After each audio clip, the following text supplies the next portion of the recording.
saya ucapkan kepada teman-teman, Bapak Ibu dan Guru Kepala Sekolah yang telah berkenan hadir dalam kegiatan kita siang ini, yaitu dalam bentuk pengimbasan materi aksi nyata bagi kami guru penggerak dalam penerapan budaya positif di sekolah kita, yaitu di SD Negeri 05 Payakumbuh. Baiklah, kita langsung saja kepada materi bagaimana bentuk rancangan dan tindakan aksi nyata yang akan kami lakukan. Nah, jadi di sini latar belakang dari kegiatan ini adalah dari hasil observasi yang telah kita lakukan di sekolah, rata-rata peserta didik kita kurang menyukai dengan aturan. Rata-rata mereka sering melakukan pelanggaran walaupun itu kita sudah terapkan.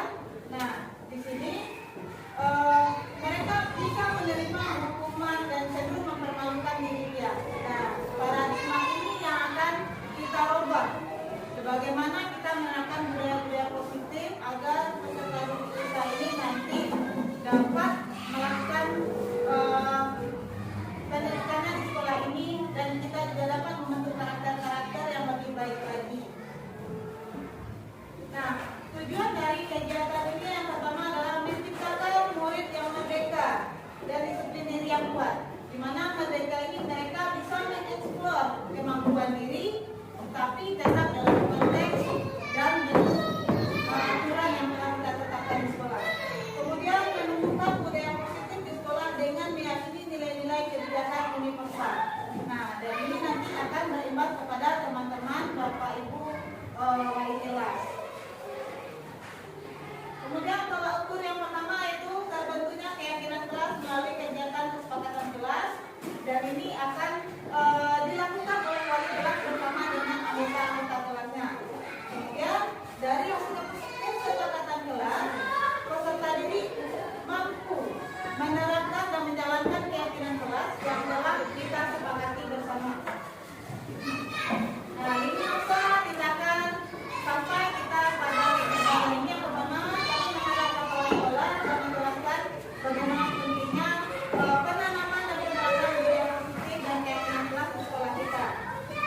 Kemudian yang kedua, kami mengumpulkan teman-teman guru untuk memberikan pemahaman materi tentang budaya positif di sekolah. Dan yang ketiga, berkoordinasi dan berkolaborasi dengan wali murid dan seluruh stakeholder yang ada di sekolah kita untuk penanaman budaya positif. Kemudian yang keempat, memantau, merefleksikan dan mengevaluasi keyakinan kelas yang telah kita buat. Ini dukungan yang kami butuhkan. Yang pertama adalah dukungan dari kepala sekolah, Bapak Ibu rekan guru serta murid. Kemudian tindakan yang telah kita susun dan dapat dilakukan secara lancar dan menyeluruh. Sarana dan prasarana untuk menunjukkan budaya positif di sekolah. Kemudian yang ketiga, bagaimana bentuk budaya positif ini dapat kita terapkan tidak hanya di sekolah dan juga dapat dibawa murid kita di rumah. Ini melalui orang tua. Nah, kegiatan diseminasi sekolah mengenai pemahaman dan pengalaman budaya positif.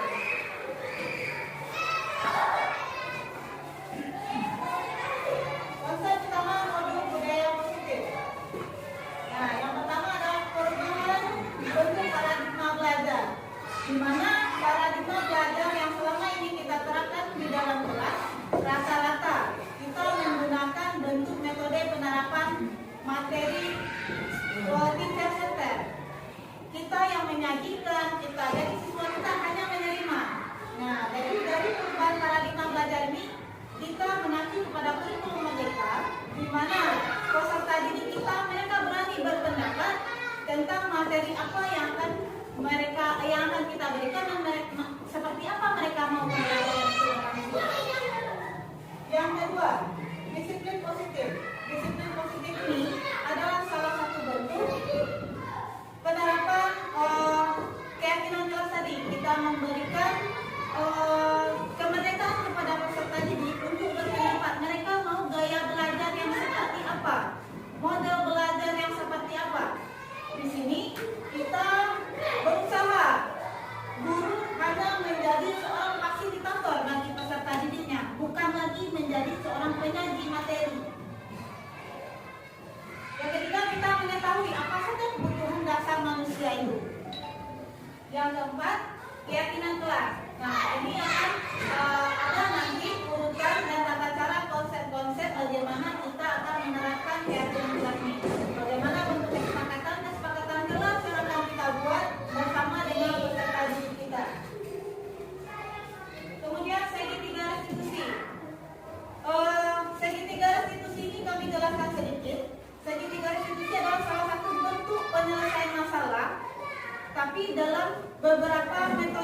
di mana pembelajaran dengan paradigma baru dirancang berdasarkan prinsip pembelajaran yang berdiferensiasi dengan setiap siswa belajar sesuai dengan kebutuhan dari tahap perkembangannya untuk mewujudkan profil belajar Pancasila. Nah, kalau kita lihat sejenak dari wacana ini, pasti tidak mungkin kita akan memberikan pembelajaran sesuai dengan mereka. Nanti mereka akan belajar sesukanya mereka. Pasti dalam konteks awal kita seperti itu. Tapi pada kenyataannya sebenarnya tidak demikian. Kita juga memiliki materi-materi atau kompetensi-kompetensi yang harus kita ajarkan kepada peserta didik. Contohnya dalam materi guru kelas, misalnya SBDP, anak-anak mengenal bentuk seni atau musik, birama, segala macam. Itu kita bisa jelaskan dalam berbagai macam bentuk, berbagai macam bentuk media pembelajaran. Jadi kita tidak hanya menyediakan satu media pembelajaran, kita bisa siapkan dari segi bacaan, ada juga dari segi video. Ada anak-anak yang suka dengan video, ada mereka suka dengan proyek, tapi tetap dari satu materi. Nanti kita akan siapkan beberapa media, kita siapkan beberapa kelompok dalam kelas, karena dengan berkelompok mereka berani berpendapat. Dari berpendapat inilah peserta didik kita dikatakan merdeka, berani mengeluarkan apa yang mereka pikirkan. Nah, mungkin selama ini kita menganggap hal ini sulit, tapi sebenarnya itu paling gampang kita lakukan. Contoh saja sudah kami terapkan dalam pembelajaran olahraga. Mungkin dalam olahraga kita biasanya melihat beberapa guru berikan perlengkapan kepada anak. Tapi sebenarnya jika dari satu materi kita bisa memberikan kepada anak itu, berikan ke mereka dari kita bagi beberapa kelompok, suruh mereka dari satu materi bikin permainan berkaitan dengan materi ini. Ciptakan sendiri. Akhirnya mereka tahu. Jadi dari situ kita bisa menanyakan apa manfaatnya. Mereka akan tahu sendiri. Jadi dengan demikian tujuan dari Merdeka Belajar ini tercapai. Kita menumbuhkan motivasi belajar peserta didik bukan dari guru, mereka sendiri yang mau. Ya. Kemudian disiplin positif. Nah, dalam budaya kita makna kata disiplin dimaknai menjadi sesuatu yang dilakukan seseorang pada orang lain untuk mendapatkan kepatuhan. Kita cenderung menghubungkan kata disiplin dengan ketidaknyamanan. Contohnya, kita memberi aturan kepada anak-anak. Ini biasanya kita lakukan setiap hari Senin.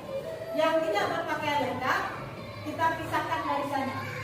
Ada beberapa siswa kita mungkin mereka akan cenderung malu, dan hal ini di dalam materi pembelajaran yang kami dapat itu dapat mematikan karakter si anak. Nah. Kemudian, sebagai pendidik tujuan kita adalah menciptakan anak-anak yang memiliki disiplin diri sehingga bisa berperilaku dengan mengacu pada nilai-nilai kebajikan, universal dan memiliki motivasi intrinsik bukan ekstrinsik. Di mana motivasi intrinsik ini sudah dari diri mereka. Mereka yang sudah siap dengan info besok hari Senin saya harus menyiapkan ini. Jadi peran kita sebagai seorang guru membangkitkan motivasi peserta didik kita agar mereka sadar dengan kewajiban dan hak yang harus mereka lakukan. Kemudian yang ketiga, disiplin positif merupakan salah satu cara penerapan disiplin yang bertujuan untuk menumbuhkan kesadaran serta memberdayakan anak untuk melakukan sesuatu tanpa sogokan, ancaman maupun hukuman. Kira-kira disiplin positif ini adalah bentuk gambaran dari disiplin positif yang akan kita lakukan. Nah, ini yang kebutuhan dasar manusia seperti apa yang harus kita ketahui? Yang pertama, bertahan hidup. Yang kedua, kasih sayang dan rasa. Yang ketiga, perasaan. Yang keempat, kebebasan. Dan yang kelima, kesenangan.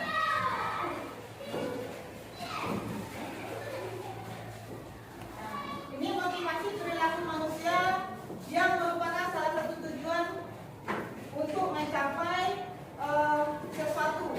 Yang pertama yaitu menghindari ketidaknyamanan dan hukuman.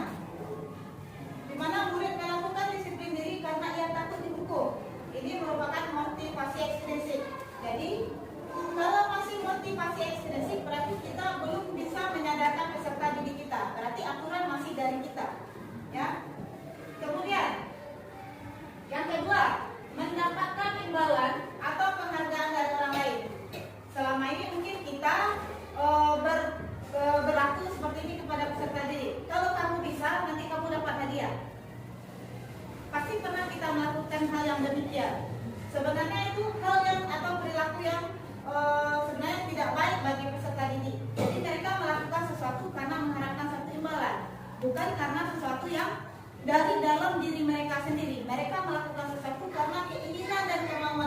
sendiri.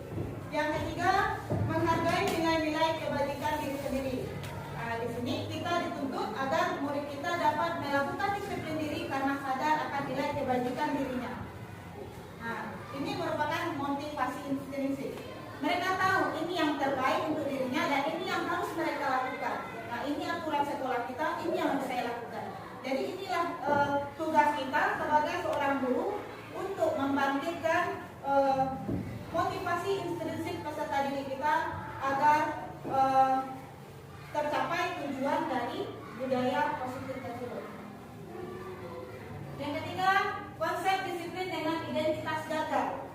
Yang pertama, kita memberikan hukuman, di mana hukuman ini dapat menjadi satu hal yang menyakitkan untuk peserta didik kita. Terkadang kita memberikan hukuman, peserta didik kita merasa jengkel, dongkol, malahan ada yang melawan dengan aturan yang sudah kita buat. Tapi karena itu aturan dari kita, bukan dari mereka. Ya. Yang kedua, tidak nyaman. Mereka merasa tidak nyaman. Bisa jadi mereka tidak mau sekolah lagi, bisa jadi mereka tidak mau mengerjakan tugas. Akhirnya mereka itu kita mematikan karakter mereka. Dan yang ketiga, mereka takut. Nah, ini dia tadi tidak mau sekolah.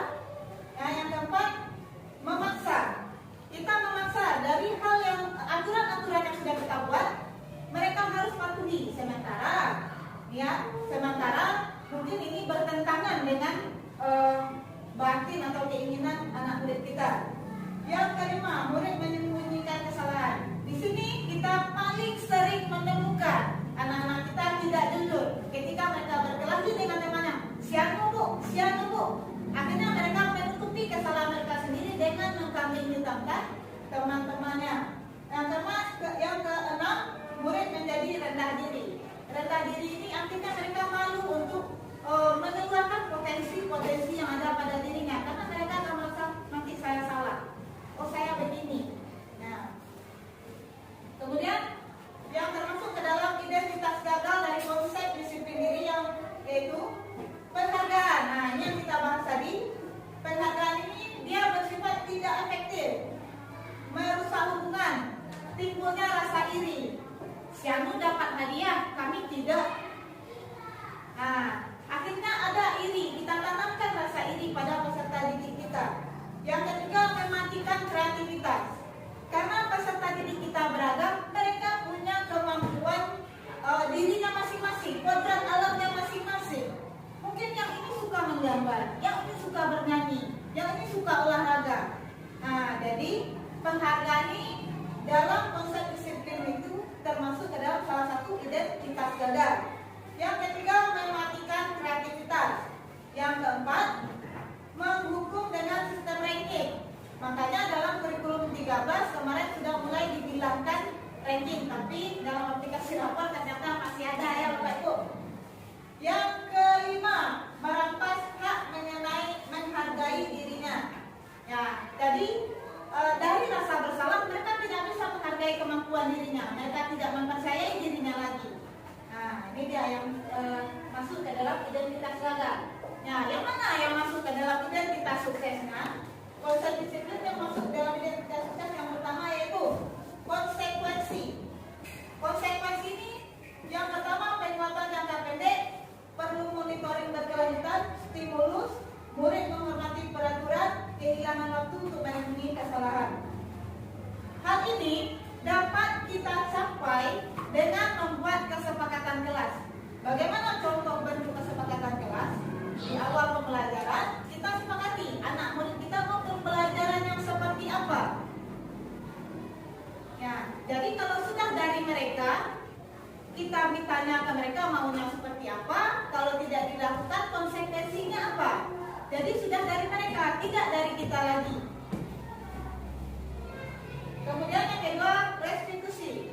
Nah, ini murid bertanggung jawab untuk perilakunya. Oh, ini salah buat saya. Yang kedua, fokus pada pemecahan masalah jangka panjang. Yang ketiga, murid menghormati dirinya dan orang lain. Yang keempat, murid memegang kontrol diri. Yang kelima, murid bersemangat memperbaiki kesalahan.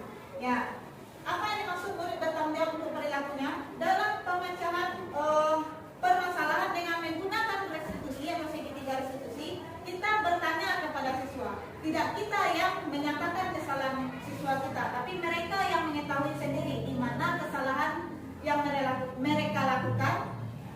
Kemudian hal apa yang sudah mereka lakukan? Nah, paling di situ kita berusaha menetralkan keadaan dari hasil refleksi kita bersama peserta didik. Nah, teori kontrol ini, disitulah peran kita seorang guru memberikan semacam penekanan pemahaman teori kontrol kepada peserta didik kita, untuk kamu tidak melakukan hal ini lebih buruk lagi, atau lebih jauh lagi, atau lebih parah lagi.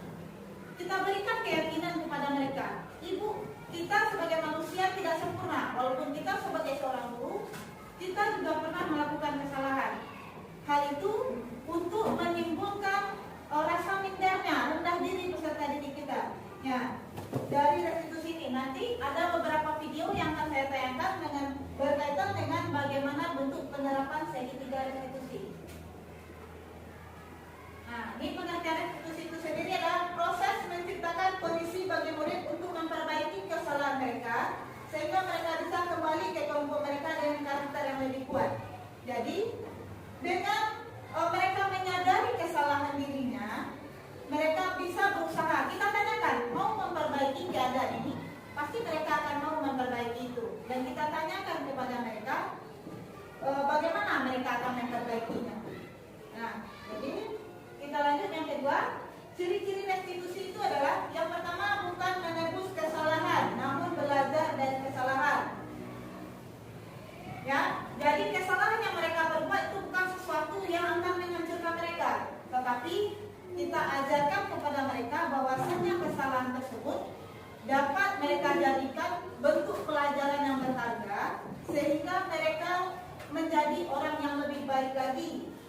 Kemudian memperbaiki hubungan, tawaran bukan pasangan, kemudian menuntut untuk melihat ke dalam diri, mencari kebutuhan dasar yang mendasari tindakan. Yang berikutnya fokus pada karakter bukan tindakan, dan yang terakhir menguatkan dan fokus pada solusi. Nah, di sini ada perbedaan. Contoh kasus, ini contoh kasusnya, siswa sering tidak membuat PR. Ini mungkin sering kita temukan, sangat sering ya Bapak Ibu. Ya, hukuman. Guru menghukum siswa hormat negara. Ini biasanya hormat negara kalau terlambat. Kemudian guru marah dan murid menjadi takut. Nah, yang kedua, konsekuensi. Guru memberikan konsekuensi untuk mengerjakan PR-nya saat istirahat atau dikerjakan sebanyak 3 kali lipat. Ya, kemudian yang kedua, guru tegas dan siswa menghormati peraturan. Ini perbedaan hukuman dengan konsekuensi. Guru menghukum siswa, kalau konsekuensi memberikan konsekuensi mengerjakan PR-nya sebanyak 3 kali lipat. Ini perbedaannya ya Bapak Ibu. Kemudian restitusi yang baiknya, menanyakan keyakinan kelas. Karena kita di awal pembelajaran kita akan menanyakan keyakinan kelas. Bagaimana semuanya kita kaji di situ, kita sepakati kepada peserta didik kita. Kita buat satu tempat di kelas tentang keyakinan kelas yang akan disepakati. Dan itu semuanya bersumber dari peserta didik kita. Dengan tetap dalam konsep guru sebagai fasilitator, kita mengarahkan agar mereka mau berpendapat. Nah, ini dia 5 posisi kontrol restitusi. Nah, ini paling sering kita gunakan. Penghukum, ya paling sering yang Bapak Ibu. Jangan Bapak Ibu, saya juga sering menggunakan ini. Yang kedua, pembuat rasa bersalah. Yang ketiga, teman. Kita menjadikan teman, pemantau dan manajer. Ya, penghukum ini dapat mematikan karakter peserta didik. Ya, pembuat rasa bersalah juga demikian. Sebagai teman, ini terkadang boleh dikatakan kalau kita menjadi teman ini kita harus ada batasannya dengan peserta didik. Bagaimana kita sebagai seorang guru menempatkan diri kita. Kemudian sebagai pemantau ini juga kurang baik. Yang baiknya yang mana? Menjadi seorang manajer. Tidak memakai NA. Kalau dalam kegiatan upacara, hal ini paling sering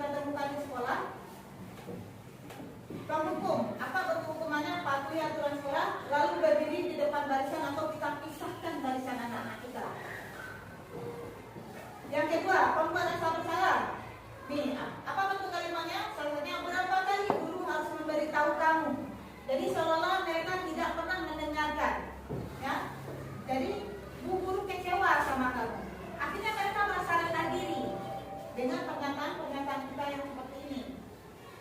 Kemudian sebagai teman, ayolah yang tertib, ya. Buat bu guru bangga. Kali ini tidak apa-apa kamu salah. Nah, hal ini dapat menimbulkan rasa percaya diri kita, rasa percaya diri peserta didik kita. Kemudian pemantau, kamu sudah melanggar apa peraturan dan konsekuensinya. Nah, hal ini juga tidak baik untuk perkembangan emosional peserta didik kita. Yang keempat, sebagai manajer. Nah, ini apakah kamu tahu kesalahan kamu? Nah, di sini kita bertanya kepada mereka. Kalau hal ini sudah kita lakukan, biasanya peserta didik kalau sudah 4 mata kita berbicara, mereka akan jujur. Ya, saya terlambat. Mereka coba kira-kira bagaimana kamu akan memperbaiki kesalahan ini? Mungkin saja mereka tidur terlalu malam. Nah, mungkin mereka juga akan memperbaiki. Oh ya bu, kemarin saya tidurnya terlalu malam. Besok saya mungkin akan tidur lebih cepat agar saya tidak terlambat ke sekolah. Nah, ini peraturan tentang penggunaan helm saat mengendarai roda 2 atau motor. Ini sama dengan perbedaan kita mencari tahu maksud dari keyakinan kelas dan peraturan kelas, ya. Kalau kita mengendarai kendaraan bermotor menggunakan helm itu aturan atau keyakinan? Aturan kan atau keyakinan? Aturan. Kalau keyakinan apa? Tidak ada dan embel-embel, tapi kita mau melakukannya. Kesadaran dari diri. Nah, yang kedua, mengapa kita memiliki peraturan tentang penggunaan masker dan mencuci tangan setiap makan? Setiap saat. Kira-kira kenapa? Kenapa kita harus pakai masker dan rajin mencuci tangan? Karena bisa ya. Itu dia. Kalau kita menggunakan ini, kita akan terhindar dari penyakit. Nah, di sini dia keyakinan tadi. Tanpa dibicarakan pun kita paham. Ya, kenapa kita harus mencuci tangan? Karena kita yakin dengan mencuci tangan, kuman-kuman di tangan kita itu akan habis. Ini yang dikatakan keyakinan. Kalau aturan, kalau kamu tidak menggunakan helm, ya, kamu kena tilang. Iya Bapak Ibu. Nah, ini aturan. Jadi istilah beda. Kenapa kita menggunakan keyakinan kelas? Kalau kita menggunakan aturan, masih akan ada tetap bentuk-bentuk hukuman dan konsekuensi yang harus kita berikan kepada peserta didik kita. Nah, ini salah satu bentuk kesepakatan kelas dan ini yang menjadi sebuah keyakinan kelas. Nah, dan ini kami harapkan Bapak Ibu dapat menerapkannya di kelas. Ini salah satu contohnya, selalu menjaga kebersihan kelas dan halaman sekolah. Hal ini menjadi sebuah hal yang mendasar di setiap sekolah. Kebersihan kelas, tiket kelas. Makanya yang nomor 1 saya memberikan menjaga kebersihan kelas dan halaman sekolah. Yang kedua, saling menghargai dan menghormati. Kenapa demikian? Karena dari hal sepele, anak-anak kita ini nanti akan saling olok-mengolok, dan ini akan menjadi sesuatu pertengkaran akhirnya. Nah, jadi hal ini dapat nanti seandainya terjadi pertengkaran, kita bisa menanyakan masalah saling menghargai, keyakinan kelas kita tentang saling menghargai dan menghormati. Yang ketiga, selalu bekerja sama, saling membantu dan bergotong royong. Hal ini dapat kita terapkan ketika melakukan apa kira-kira itu? Kapan hal ini kita terapkan? Tiket kelas yang paling jelas ini. Belajar kelompok. Ya, kemudian mengambil keputusan dengan musyawarah, ini mungkin yang lebih tepatnya kita gunakan ketika belajar kelompok atau merumuskan masalah kesepakatan kelas ini. Kemudian meningkatkan disiplin. Dan ini kita membutuhkan kerjasama dari stakeholder seluruh yang ada di sekolah, Bapak Ibu guru, wali murid. Nah, jadi satu kali mungkin kita biarkan dulu. Yang kedua kali bisa jadi kita panggil orang tuanya atau tanya anaknya apa masalahnya, di mana kendalanya.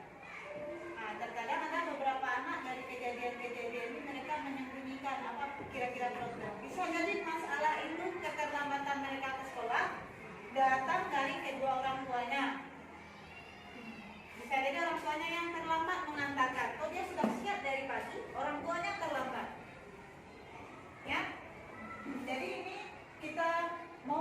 menanamkan budaya-budaya positif seperti ini dengan bekerja sama, berkolaborasi kita di dalam sekolah antar sesama guru dan juga dengan wali murid. Jadi kita jalin kembali kerjasama kita dengan komite sekolah, dengan wali murid. Nah, di sini mungkin dapat paguyuban tulas Bapak Ibu gerakkan kembali, hidupkan kembali. Misalnya kita memotong pertemuan sekali 2 bulan, sekali 3 bulan atau 2 kali dalam 1 semester untuk membahas mengenai perkembangan peserta didik kita itu. Nah, bagaimana bentuk keyakinan kelas? Jadi dari yang tadi itu dapat kita rumuskan satu persatu. Lebih abstrak dari peraturan. Abstrak ini bagaimana kira-kira itu? Nah, abstrak itu, kita berdasarkan dari peserta didik kita. Kita berangkat dari mereka, berangkat dari pendapatnya. Ya, kalau peraturan itu berangkat dari kita. Kita lihat kurangnya begini, kita maunya seperti ini. Nah, yang kedua berupa pernyataan universal. Ya, jadi boleh dibilang tidak menjurus, tapi dia merangkum semuanya. Nah, yang ketiga dibuat dalam bentuk positif. Ya, jadi hal ini untuk membangkitkan motivasi intrinsik peserta didik kita berikan bentuk keyakinan kelas yang berbentuk positif. Yang keempat, sedikit saja agar mudah diingat. Jadi tidak perlu panjang-panjang. Kalau aturan sekolah, saya tidak boleh gini-gini, jadi panjang. Kita buat yang pendek-pendek seperti yang tadi saja. Menghargai teman. Menghormati ibu guru, segala macam. Yang kelima, sesuai dengan kondisi kelas dan sekolah agar mudah diterapkan. Yang keenam, semua warga kelas atau warga sekolah dilibatkan saat membuat. Ya, jadi kita bisa menerapkan budaya positif ini untuk semua anak murid kita dari kelas 1 sampai kelas 6, mungkin untuk keterlambatan berpakaian dalam kegiatan upacara. Kemudian yang untuk keyakinan kelas ini mungkin lebih kepada kepribadiannya peserta didik kita, karakter peserta didik kita dan tanggung jawab mereka. Nah, ini dia segitiga restitusi. Nah, tujuannya yaitu yang pertama dapat menstabilkan identitas. Yang kedua, kita menanyakan keyakinan dalam penerapannya ya Bapak Ibu. Yang ketiga, validasi tindakan yang salah. Nah, untuk lebih lengkapnya boleh disimak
Woi, apa yang mana tadi?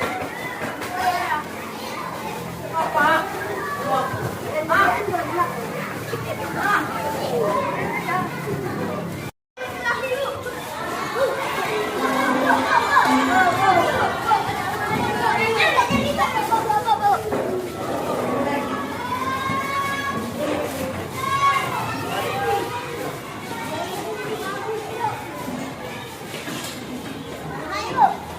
Ah, ya sudah. Kalau begitu yang lain silakan masuk ke dalam kelasnya. Ya, tinggal yang ini aja ya. Benar Pandu berkelahi dengan Andrean? Kenapa Pandu berkelahi dengan Andrean? Apa permasalahannya? Saat istirahat kami berkumpul sama anak kendang. Terus? Andrea membawa aku bawa. Benar begitu Andrean? Jadi apa yang Pandu lakukan kepada Andrean? Dipukul. Apakah hanya memukul? Ya. Kalau ibu pada posisi Pandu, mungkin ibu juga akan melakukan hal yang sama. Nah, tapi untung Pandu melakukan hal ini lebih jauh lagi dan lebih jauh lagi. Andrean, benar demikian yang diceritakan Pandu? Ya. Kalau begitu, Pandu ingat nggak Pandu? Yakin nggak Pandu dengan kesepakatan kelas kita? Nah, kesepakatan kelas mana yang sudah Pandu langgar? Saling menghargai. Nah, Andrea yakin dengan kesepakatan kelas kita? Nah, kesepakatan kelas mana yang sudah Andrea langgar? Oke, saling menghargai ya. Harusnya Andrea juga menghargai, tidak mencari sesuatu yang menarik dengan mengatakan batu ke bawah. Enak, Pandu juga demikian. Nah, sekarang ibu yakin Pandu juga tidak bermaksud untuk memukul Andrea dan Andrea juga tidak bermaksud untuk mengganggu Pandu yang tengah asik berbicara dengan teman-temannya. Nah, anak-anak ibu, apakah anak-anak ibu mau memperbaiki permasalahan ini? Mau? Nah, Andrea mau? Apa yang akan Andrea lakukan dalam meminta maaf? Silakan.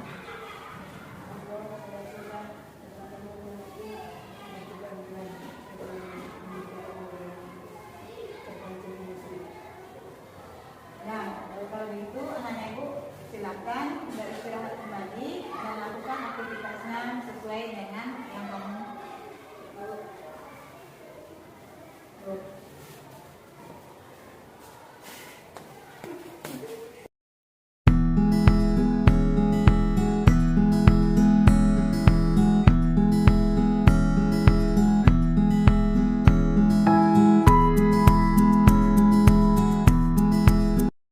Faris, apa kabar?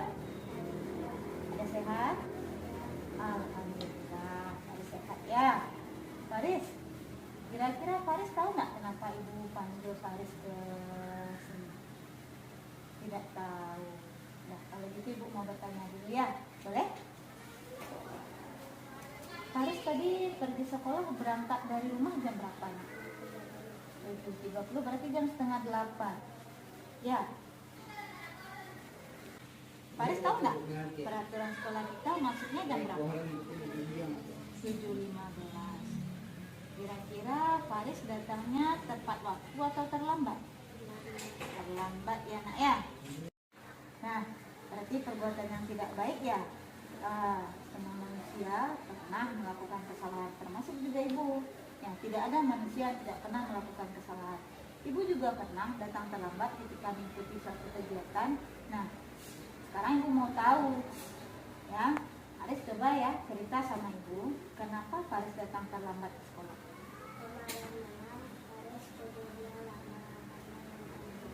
Oh, nonton TV. Jam berapa Faris tidurnya? Jam berapa? Oh, jam 11. Kenapa? Seru ya filmnya sampai Faris tidurnya lama. Iya. Oh, ya sehingga karena nonton akhirnya tidurnya bangunnya kesiangan. Iya. Faris masih ingat nggak dengan keyakinan kelas yang sudah kita buat? Apa itu keyakinan kelasnya? Komitmen. Apa itu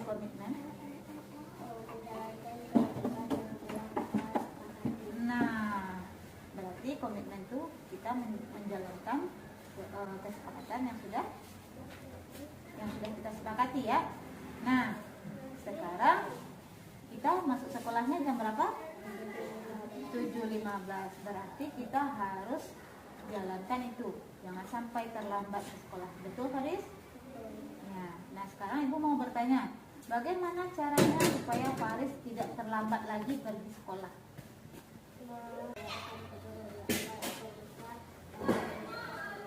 Ya, bagus. Tidur lebih awal agar jangan terlalu malam dan bisa bangun juga lebih awal dan tidak terlambat ke sekolah ya. Nah, kapan Faris akan melakukan kegiatan ini? Wah, mantap. Berarti mulai hari ini Faris sudah memulai hari ini dengan berusaha.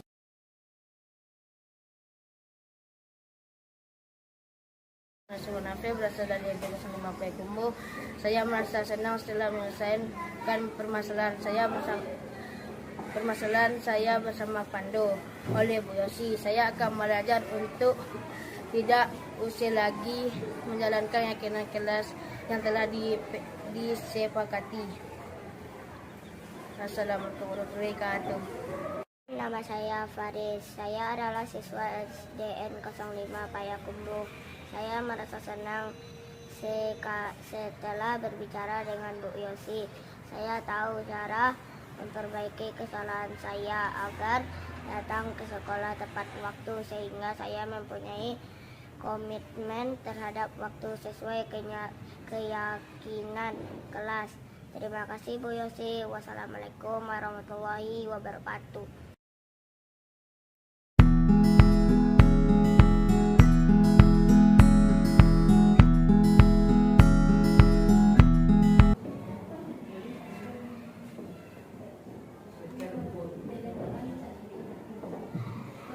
Nah, jadi di sini waktu itu kejadiannya anak didik kita sedang asik bermain. Jadi ketika itu salah satu temannya melemparkan bongkahan tanah sebesar ini. Jadi mengenai yang si Pando ini, langsung emosi, naik ke atas langsung ditinju. Ya, jadi datanglah temannya berbondong-bondong membawa ke kantor. Jadi waktu itu diberilah beberapa pertanyaan, kita selesaikan dengan menggunakan segitiga restitusi. Ditanyakan kepada peserta didik ini, apakah kira-kira permasalahannya? Nah, dari cerita teman, benar Pandu marah, ya Bu, dia lempar saya. Dijawab sama Andrean, kenapa Andrean lempar? Saya bosan Bu, jadi saya lempar batu ke bawah, saya lempar bongkahan tanah ke bawah. Ya, kemudian ditanya lagi, tindakan apa yang sudah Pandu lakukan? Saya memukul dia Bu, apa lagi? Cuman itu Bu, untuk Pandu tidak melakukan hal yang lebih parah lagi. Di situ dia sudah mulai minder. Nah, kemudian ditanya lagi ke Andrean. Nah, Andrean, keyakinan kelas apa yang sudah Andrean langgar? Nah, ya Bu, saya sudah mengganggu teman saya. Nah, jadi dari sini ditanya, terus Andrean mau memperbaiki kesalahan ini? Mau Bu, bagaimana caranya?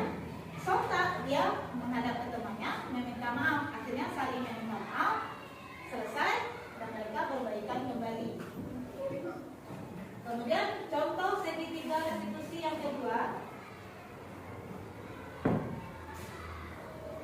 Nah, ini dia. Anak ini sering terlambat sekolah.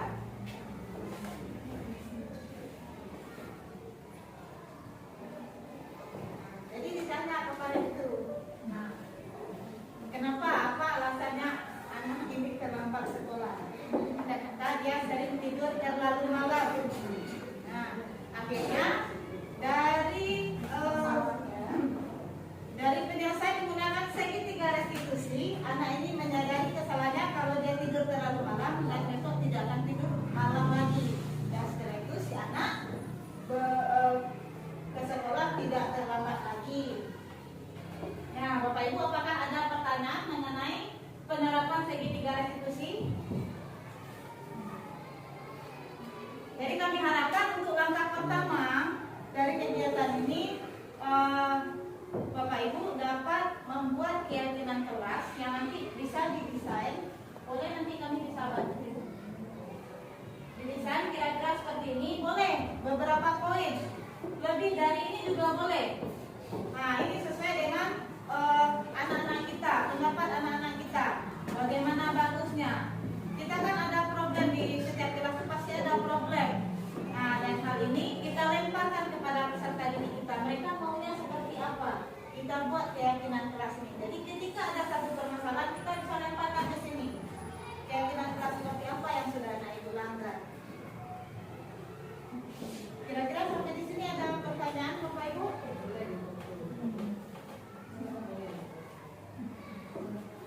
Boleh, boleh nanti bisa di-share Ibu.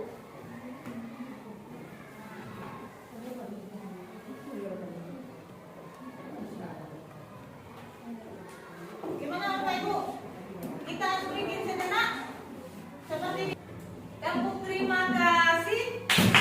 Hati ini, mulut ini mau bilang terima kasih. Nah, baiklah untuk kegiatan kita hari ini kami oke, sekali lagi Bapak Ibu. Nah, tepuk terima kasih. Hati ini, mulut ini mau bilang terima kasih. Oke.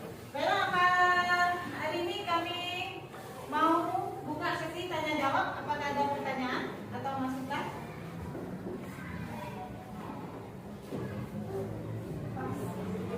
Atau pas, paham?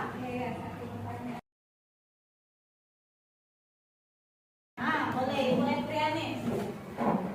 Tadi itu kita kembalikan ke sini. Keyakinan kelas tadi, kesepakatan kita tadi. Nah, itulah fungsinya ini. Jadi apa saja yang anak didik kita permasalahan yang kasih timbul, jadi kita berangkatnya dari sini. Walaupun dengan ya Bu, ya berdasarkan ini, ya bukan ketika bulannya adalah kesepakatan tadi yang kita dulu, walaupun nanti yang jelek, ya. Kalau seandainya peserta didik kita berkelahi, itu mungkin kita tidak akan menyelesaikannya di khalayak ramai. Jadi ini kita sebagai guru penempatan ini lagi. Kalau begini bagaimana kita menanggapinya? Bagaimana kita menyelesaikannya? Ya. Tapi semua berangkat dari kesepakatan kelas. Kan untuk memotivasi anak itu kan kalau bisa hanya prinsipnya ya. Tadi sudah digambarkan bagaimana caranya untuk melakukan pertanyaan. Tapi yang tidak tarik di lapangan waktu contohnya dia waktu upacara kan ada tuh anak yang tidak disiplin, tidak pakai seragam. Lalu kita pisahkan, katanya itu mematikan karakter. Kira-kira cara mendisiplin itu bagaimana caranya? Ya itu tadi kita buat kesepakatan, tadi kesepakatan kelas dan juga kesepakatan sekolah. Nah, dan ini kita membutuhkan kerjasama dari stakeholder seluruh yang ada sekolah, bapak ibu guru, wali murid. Nah, jadi satu kali mungkin kita biarkan dulu, yang kedua kali bisa jadi kita panggil orang tuanya atau tanya anaknya apa masalahnya, gimana kendalanya. Nah, terkadang ada beberapa anak dari kejadian-kejadian ini mereka menyembunyikan apa kira-kira problem. Bisa jadi masalah itu keterlambatan mereka ke sekolah datang dari kedua orang tuanya. Bisa jadi orang tuanya yang terlambat mengantarkan. Oh, dia sudah siap dari pagi, orang tuanya terlambat. Ya, jadi ini kita mau terapkan budaya-budaya positif seperti ini dengan bekerja sama, berkolaborasi kita di dalam sekolah antara sesama guru dan juga dengan wali murid. Jadi kita jalin kembali kerjasama kita dengan komite sekolah, dengan wali murid. Nah, di sini mungkin dapat paguyuban kelas Bapak Ibu gerakkan kembali, hidupkan kembali. Misalnya kita mau melakukan teman sekali 2 bulan, sekali 3 bulan atau 2 kali dalam 1 semester untuk membahas mengenai perkembangan peserta didik kita ini. Ada lagi Bapak Ibu? Betul? Kalau kita makan darah itu gimana itu? Satu caranya Bu, belajar atau enggak berteman dengan yang bisa. Yang penting kita sebagai seorang guru fasilitator mencontohkan anak kita bagaimana yang baik. Nah, karena kita sebagai seorang guru fungsinya mengembangkan potensi peserta didik kita ini sesuai dengan kodrat alamnya dan kodrat zaman. Zaman sekarang semua internet, sekolah kita pun difasilitasi dengan wifi. Guru-guru juga dikasih laptop.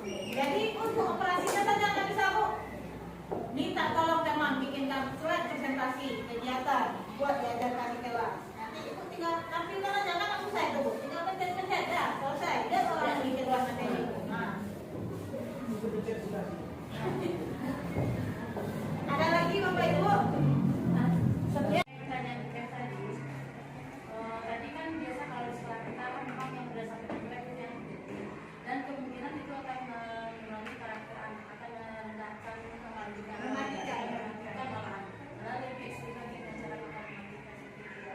Jadi kalau menurut saya ini apakah masuk resiko bukan ya? Kalau saya begini, misalnya saya lihat di sana anak yang tidak ada, nanti disampaikan kepada guru kelasnya, nanti kelasnya yang akan menanyakan bagaimana apakah itu sudah masuk penjelasan nilai reduksi atau masih kan ada 5 dan semuanya dari kelima contoh yang tadi disajikan hanya satu yang terbaik itu dengan cara manajerial kan seperti itu. Jadi apakah cara seperti itu masih masuk yang kategori yang di bawah hukum tidak apa segala macam? Dibilang masuk belum masuk, tapi sudah mendekati. Karena rata-rata peserta didik tidak suka ditegur di depannya rame. Di situ mereka akan masuk. Nah, itu yang mematikan karakter mereka. Tapi posisi manajerial di sini, kita sebagai wali kelas atau pemimpin kelas, kita panggil anak didik kita. Jadi kita empat mata dengan mereka. Jadi di situ mereka juga akan menyadari. Tapi ketika mereka dengan teman-temannya, mereka akan bertahan juga dengan egonya. Di situ anak tadi akan berbohong. Nah, itu dia. Ada lagi Bapak Ibu? Terus katanya kalau menghukum kan tidak boleh karena ada kita dengar menghukum yang mendidik kayak menghukum misalnya menipu atau bawa bunga apakah kayak seperti itu bisa? Nah, itu kita kembalikan ke sini. Yang kita jelas tadi, kesepakatan kita tadi. Nah, itulah fungsinya ini.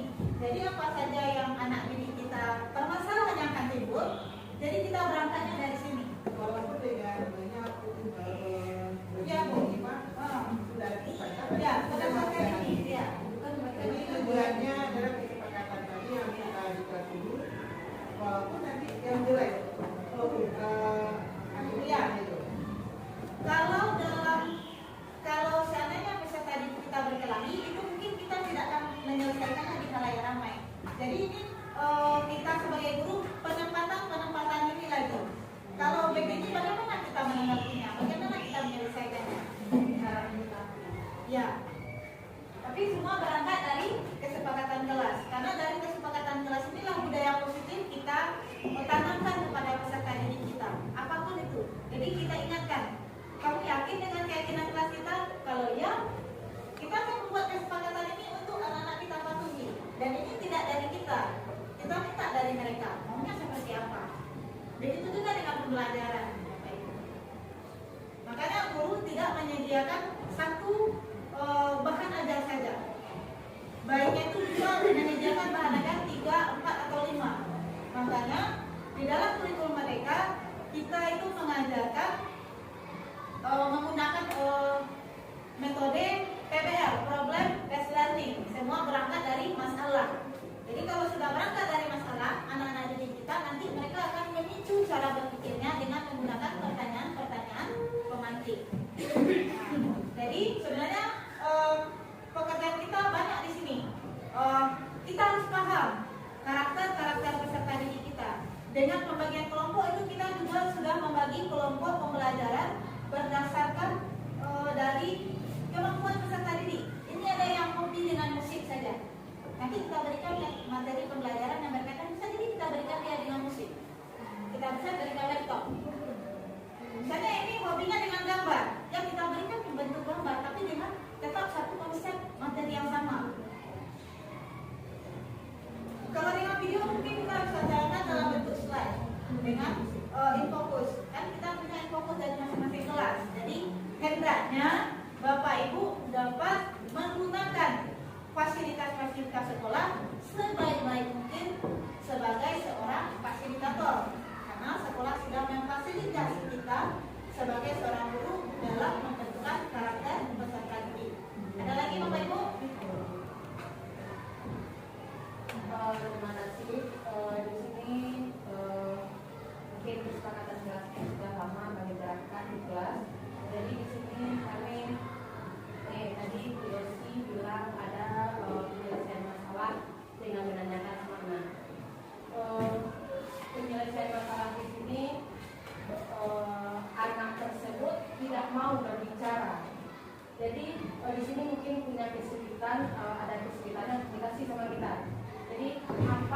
masalahnya sekali lagi mereka.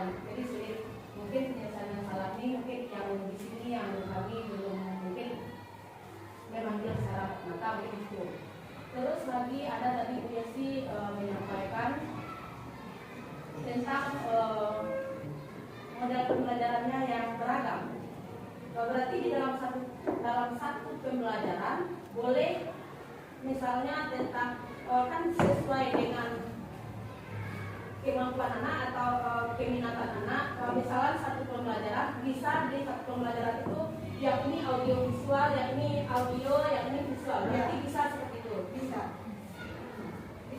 Contoh materi di kelas 4 penambungan. Ya. Tentang bunga. Bisa jadi Ibu berikan, Bu siapkan satu materi tentang video penyerbukan itu. Ya. Itu dalam laptop. Yang satu lagi Bu beri dalam bentuk real. Jadi anak-anak ini langsung ke halaman. Ada pembagian bunga. Jadi banyak macamnya itu Bu. Jadi kita siapkan. Besok ini kita siapkan 1, 2, 3 atau 4 sesuai dengan kebutuhan peserta didik kita. Merdeka tapi dibatasi ya. Ya, tetap dalam konteks materinya tetap satu. Tapi mereka di sini mereka menentukan mereka mau mengetahui hal itu dari mana. Mereka sukanya dengan video, yang kita berikan video. Mereka sukanya dengan yang real, kita berikan yang real. Jadi mereka boleh dalam pembelajaran satu kelompok mau keluar, silakan sah-sah saja. Tidak ada hambatan. Oh, yang satu kelompok lagi senang dengan menggambar. Bisa kami berikan ini contoh gambar. Silakan buat gambar bahagian bunga. Jadi pembelajaran disitulah letak merdekanya mereka. Jadi bukan lagi dalam konteks mereka merdeka belajar, peserta didik kita belajar bebas sesuka hatinya, tidak. Tetap dalam konteks yang sesuai. Ada lagi Ibu? Pas? Nah, baiklah. Saya rasanya pemberian materi kita hari ini mudah-mudahan ini dapat kita terapkan di sekolah kita dan kita dapat menjadi guru yang bisa mengembangkan potensi-potensi peserta didik kita dan memerdekakan mereka baik itu dalam pembelajaran, berpendapat dan juga bersikap. Nah, dan akhir kata saya sudahi dengan Assalamualaikum warahmatullahi wabarakatuh.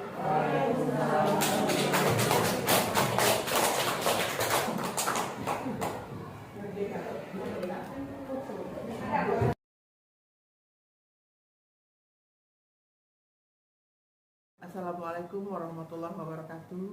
Perkenalkan, saya Yulianti SPD, Kepala SDN 05 Payakumbuh. Saya ingin menyampaikan tanggapan tentang kegiatan yang sudah dilakukan oleh Yosi Suryanasri SPD, calon guru penggerak dari SD 05 Payakumbuh. Alhamdulillah, selama mengikuti diklat guru penggerak lebih kurang 3 bulan ini, banyak kegiatan yang sudah dilakukan dalam memajukan sekolah, khususnya dalam pelajaran PJOK. Dalam hal ini, saya berharap semoga dengan kegiatan PGP ini dapat memotivasi guru-guru di SD 05 Payakumbuh dalam mengikuti kegiatan ini. Sesuai dengan moto guru penggerak, bergerak, tergerak, dan menggerakkan. Dalam kegiatan diseminasi budaya positif yang sudah dilakukan, alhamdulillah semua guru di SD 05 Payakumbuh sangat antusias mengikutinya karena berdampak positif dalam kemajuan kelas dan siswa. Hal ini dibuktikan munculnya berbagai pertanyaan dari guru-guru berkaitan dengan kegiatan diseminasi ini. Saya semoga kegiatan PGP yang telah diikuti oleh salah satu guru saya ini dapat berjalan dengan lancar sampai kegiatan ini selesai. Terima kasih. Assalamualaikum warahmatullahi wabarakatuh. Bismillahirrahmanirrahim. Assalamualaikum warahmatullahi wabarakatuh. Perkenalkan saya Rasmainar SPDI, guru SDN 05 Payakumbuh. Tanggapan saya tentang kegiatan pengimbasan budaya positif dalam implementasi aksi nyata bagi rekan guru oleh calon guru penggerak Angkatan 6 Kota Payakumbuh. Provinsi Sumatera Barat, Yosi Suryaning Nasri SPD. Kami sangat termotivasi dari paparan yang diberikan Ibu Yosi untuk menerapkan budaya positif di SDN 05 Payakumbuh, terutama dalam proses pembelajaran di kelas. Dengan penerapan budaya positif, pembuatan kesepakatan kelas, penerapan segitiga, restitusi, semoga menjadi salah satu budaya yang dapat membentuk karakter dan pembangkit motivasi intrinsik siswa dalam menumbuhkan sikap positif dari dini. Harapan kami ke depan agar Yosi dapat memajukan dan menerapkan inovasi terbaru demi kemajuan pendidikan di SDN 05 Payakumbuh, terutama SDN 05 Payakumbuh. Dan kami juga berharap sesudah kegiatan ini, Ibu Yosi Suryaning Nasri dapat mendorong dan memotivasi guru-guru SDN 05 untuk angkatan berikutnya. Demikianlah tanggapan kami. Semoga kegiatan ini berkelanjutan dan dapat memberikan kecerahan untuk masa yang akan datang. Wabillahi taufiq wal hidayah. Assalamualaikum warahmatullahi wabarakatuh.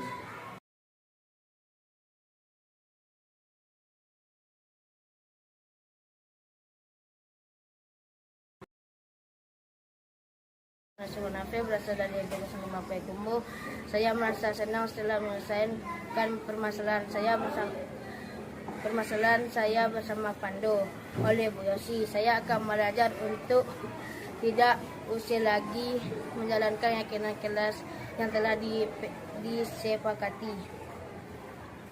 Assalamualaikum warahmatullahi wabarakatuh. Nama saya Faris. Saya adalah siswa SDN 05 Payakumbuh. Saya merasa senang setelah berbicara dengan Bu Yosi. Saya tahu cara memperbaiki kesalahan saya agar datang ke sekolah tepat waktu, sehingga saya mempunyai komitmen terhadap waktu sesuai keyakinan kelas. Terima kasih Bu Yosi. Wassalamualaikum warahmatullahi wabarakatuh. Assalamualaikum warahmatullahi wabarakatuh.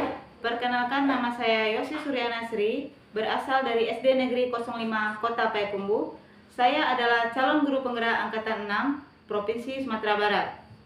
Pada kesempatan ini, saya akan merefleksikan tentang kegiatan diseminasi yang telah saya lakukan pada modul 14 tentang penerapan budaya positif di sekolah.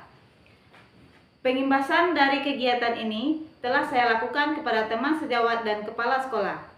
Dalam kegiatan ini, saya telah menyampaikan implementasi dalam melakukan dan menerapkan budaya positif di sekolah, yang saya mulai dari pembelajaran pada bidang studi PJOK.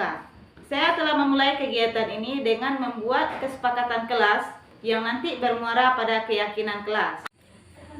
Dalam kegiatan aksi nyata yang telah saya lakukan untuk menerapkan budaya positif di sekolah, saya telah memberikan pemahaman kepada seluruh guru dan kepala sekolah mengenai bagaimana cara pembentukan kesepakatan kelas yang baik agar terbentuk sebuah keyakinan kelas. Hal ini bertujuan untuk membentuk karakteristik peserta didik yang bertujuan menumbuhkan motivasi intrinsik peserta didik. Contoh lain dari penerapan budaya positif yang telah saya lakukan di sekolah adalah dengan menerapkan segitiga restitusi yang bertujuan untuk menyelesaikan permasalahan yang terjadi pada peserta didik. Di sini, saya juga sudah mengimplementasikannya kepada seluruh teman-teman di sekolah, bagaimana cara menyelesaikan permasalahan yang terjadi di sekolah. Rencana implementasi yang akan saya lakukan ke depannya adalah dengan berkolaborasi dengan teman sejawat untuk menerapkan budaya positif di masing-masing kelas. Yang pertama dengan membuat keyakinan kelas, dan yang kedua bagaimana cara menerapkan segitiga restitusi. Selain itu, saya juga akan mendorong para wali kelas untuk berkolaborasi dengan paguyuban kelas agar dapat mensinkronkan kegiatan atau keyakinan yang telah kita buat di sekolah dengan para wali murid di rumah. Harapan saya ke depan adalah semoga dengan adanya kolaborasi antara guru dan wali murid, dapat terlaksananya kegiatan ini dengan baik sehingga dapat terciptanya murid yang berkarakter sesuai dengan profil pelajar Pancasila. Nah, demikianlah refleksi diri yang saya lakukan dalam kegiatan aksi nyata ini. Semoga dapat bermanfaat bagi Bapak Ibu yang mendengarkan. Sekian, saya ucapkan terima kasih. Assalamualaikum warahmatullahi wabarakatuh.